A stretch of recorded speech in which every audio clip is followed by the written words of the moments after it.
The Congress party has voiced its dissatisfaction with the proposal to conduct simultaneous elections across the country, acknowledging that it is merely an attempt to undermine regional parties. Vincent H. Pala, MPCC President, stated that the BJP's goal behind the One Nation, One Election initiative is to eliminate regional parties. He said Congress disagrees with this idea because public administration should involve cooperation and we must respect the will of the people.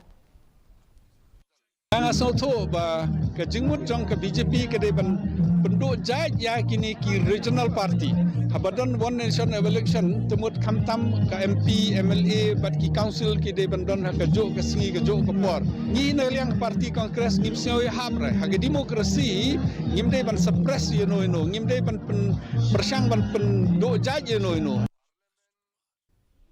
The state Congress leader